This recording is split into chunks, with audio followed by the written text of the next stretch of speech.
हमारे सामने आज सिर्फ एक पेज का पीडीएफ है जिसका नाम है sabina.pdf। हाँ, बस एक पेज। और ये कोई कंपनी रिपोर्ट नहीं है। ये होम्योपैथी की एक पुरानी किताब का एक पन्ना लगता है जो सबीना नाम के एक उपाय के बारे में है। सही। और हमने सोचा कि ये दिलचस्प होगा।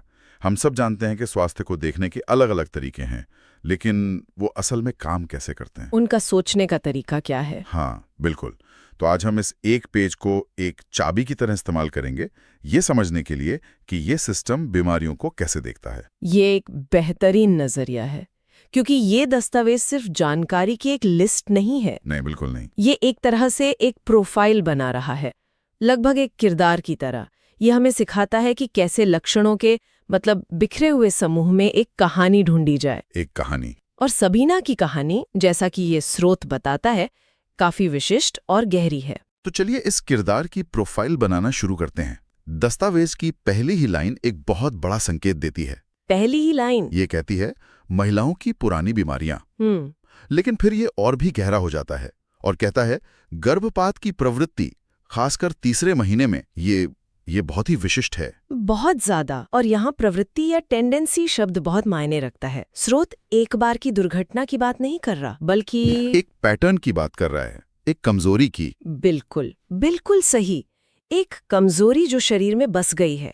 और अगर आप देखें कि स्रोत आगे क्या कहता है, हाँ, गर्भपात के बाद होने वाली बीमारियां, गर्भाशय की सूजन, रजोनिवृत्ति के दौरान भारी रक्तस्राव, खासकर उन महिलाओं में जिनका पहले गर्भपात हो चुका हो। अच्छा, तो एक तस्वीर उभरने लगती है ना?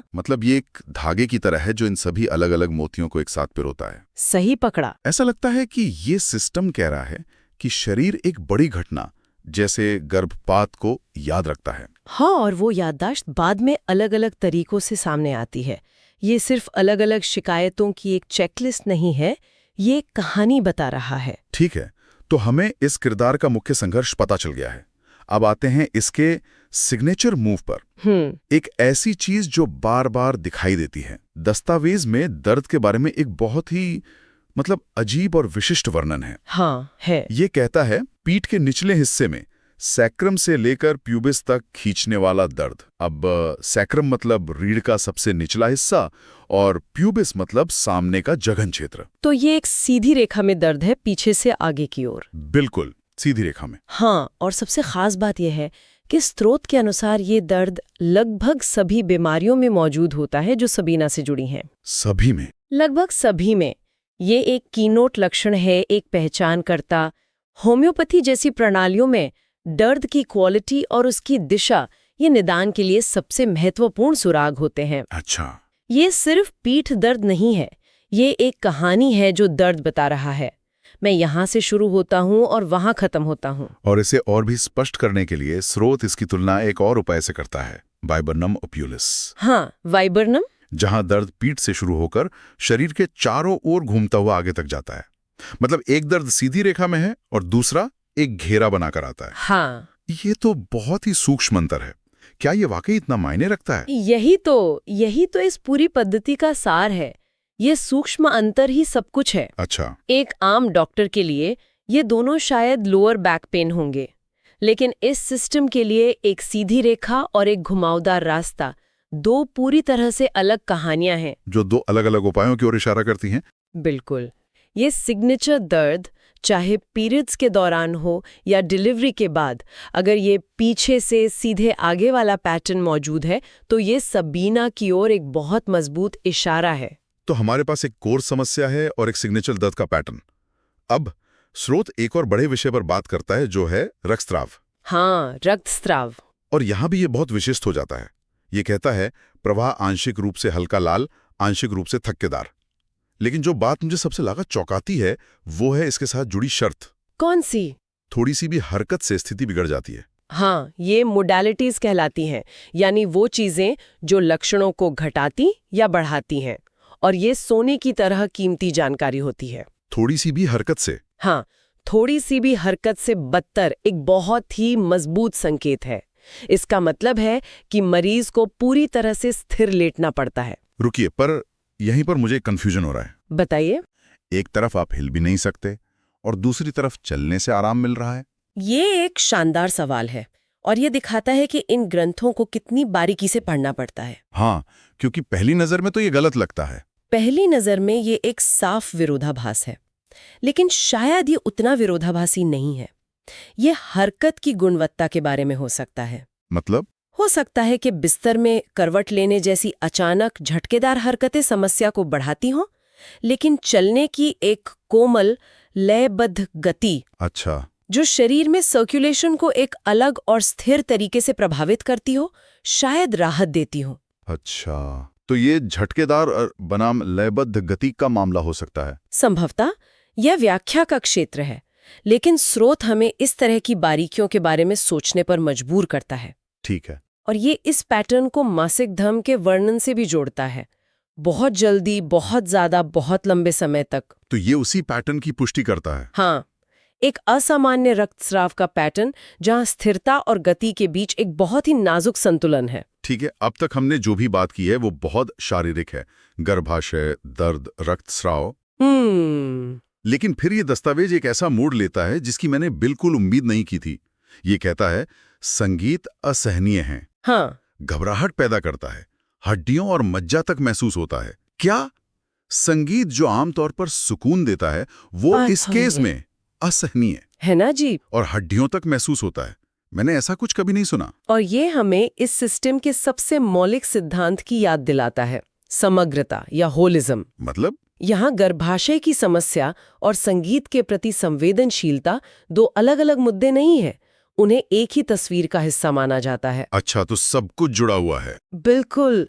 संगीत के प्रति ये अत्यधिक संवेदनशीलता उतनी ही महत्वपूर्ण मानी जाती है जितना कि वो पीठ से जघन तक का दर्द यह संकेत दे रहा है कि पूरा नर्वस सिस्टम एक तरह से हाई अलर्ट पर है। इतना संवेदनशील कि संगीत जैसा एक सामान्य इनपुट भी एक हमले जैसा महसूस होता है। बिल्कुल। ये मुझे ये गाना पसंद नहीं है वाली बात नहीं है, ये एक शारीरिक पीड़ा है। स्रोत इसकी तुलना थूजा नाम के एक और उपाय से भी करता है जिसमें संगीत फुर्ला सकता है। हाँ, तो ये कोई अकेली अजीब बात नहीं है। इस सिस्टम में इस तरह की संवेदनशीलता को मान्यता दी गई है।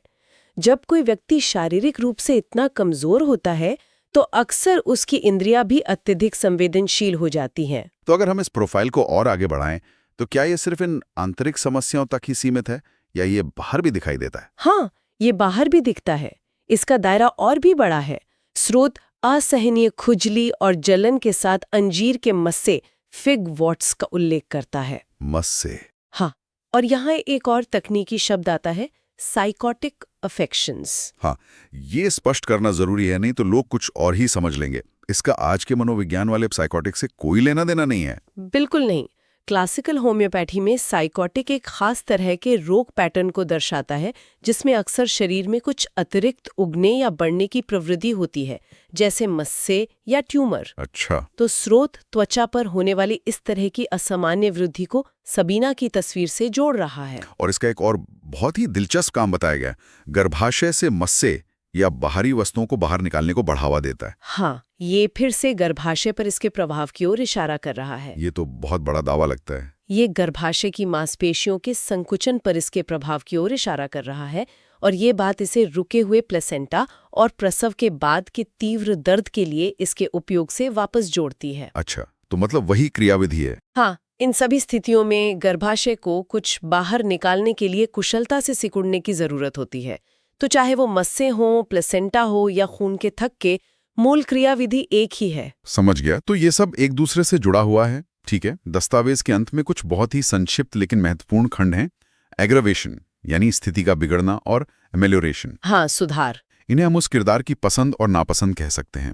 ये कहता है स्थिति बिगड़ती है थोड़ी सी भी हरकत से और गर्म हवा या कमरे में, और सुधार होता है ठंडी, खुली, ताजी हवा में। ये बहुत ही वास्तविक दुनिया की स्थितियां हैं। कोई भी इसकी कल्पना कर सकता है ना? एक भरे हुए गर्म कमरे में घुटन महसूस करना और बाहर ठंडी हवा में जाकर राहत की सांस लेना। हाँ। आप इसे व्यक्तिकरण की अंतिम परत के रूप में सोच सकते हैं। ये एक जासूस की तरह है जो न केवल ये पता लगाता है कि संदिग्ध कौन है, बल्कि ये भी कि उसे क्या परेशान करता है और क्या शांत करता है। और ठंडी ताजी हवा की ये तीव्र इच्छा एक बहुत मजबूत मार्गदर्शक लक्षण है। बिल्कुल। ये हमें बताता है कि व्यक्ति का पूरा सिस्टम ज्यादा गर्म और अति संवेदनशील है। और फिर अंत में एक रिलेशंस यानी संबंध खंड है जो कहता है कि ये थूजा का पूरक है। इसका क्या मतलब है? क्या वे दोस्त हैं? एक तरह से पूरक होने का मतलब है कि सबीना उस काम को पूरा कर सकता है जो थूजा ने शुरू किया था। अच्छा, एक टीम वर्क जैसा? हाँ, या वे एक ही तरह की गहरी स्वास्थ्य समस्याओं पर अलग-अलग चरणों पर काम करते हैं। ये हमें याद दिलाता है कि ये केवल अलग-अलग उपायों की एक सूची नहीं है, बल्कि एक दूसरे से जुड़े उपायों की एक प्रणाली है। ठीक है, तो चलिए इस पूरी तस्वीर को एक साथ जोड़ते हैं। हमने इस एक पेज के दस्तावेज से सबीना नाम के इस किरदार का एक पूरा प्रोफाइल बना लिया है। अगर हमें इसे संक्षेप में बताना हो तो क्या कहेंगे? हम कहेंगे कि यह मुख्य रूप से महिलाओं के स्वास्थ्य से जुड़ा है, खासकर गर्भात जैसी घटनाओं के बाद की कमजोरियों से। और इसकी पहचान कुछ बहुत ही खास सुरागों से होती है। हाँ, पहला एक सिग्नेचर दर्द, पीठ के सबसे निचले हिस्से से सीधी रेखा में सामने जघन तक। ठीक है। दूसरा एक खास तरह का रक्तस्राव जो हरकत से बिगड़ता है लेकिन लयबद्ध गति से सुधर सकता है। और तीसरा जो शायद सबसे अनोखा है, संगीत के प्रति एक अजीब और शारीरिक असहिष्णुता जो हड्डियों तक महसूस होती है। और इन सब के ऊपर एक सामान्य पैटर्न है, गर्मी और बंद जगहों से नफरत और ठंडी ताजी हवा से प्यार। एकदम सही सारांश। ये दस्तावेज हमें ये दिखाता है कि ये सिस्टम जानकारी को कैसे देखता है।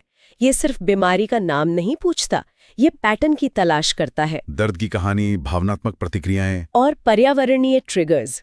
ये किसी स्थिति का एक अविश्वसनीय रूप से विस्तृत समग्र स्नैपशॉट है। ये वास्तव में स्वास्थ्य और बीमारी को देखने का एक बहुत ही अलग लेंस है। हाँ, ये है। और इस चर्चा को समाप्त करने के लिए एक अंतिम विचार है। बताइए। स्रोत में एक छोटी सी टिप्पणी है जिस पर हमने ज्यादा बात नहीं की। यह कहता है कि सबीना उन महिलाओं के लिए संकेतित है जिनका मासिक धर्म जीवन में बहुत जल्दी शुरू हुआ था। हाँ, ये एक छोटा सा विवरण है लेकिन दिलचस्प है। ये एक आकर्षक सवाल उठाता है ना? क्या? ये पाठ जीवन की शुरुआती घटनाओं जैसे मासिक धर्म की शुरुआत और स्वास्थ्य के उन पैटर्न के बीच क्या संबंध बता रहा है जो जीवन में बहुत बाद में उभरते हैं। ये सोचने वाली बात है। ये हमें स्वास्थ्य को अलग अलग असंबद्ध घटनाओं की एक श्रृंखला के रूप में नहीं, बल्कि एक सतत परस्पर जुड़ी समयरेखा के रूप में सोचने के लिए आमंत्रित करता है। मतलब? ये सुझाव देता है कि हमारे जीवन की शुरुआत में जो होता है उसकी गूंज दशकों बाद भी हमारे शरीर में सुनाई दे सकती है। ये सोचने के लिए गहरा विचार है।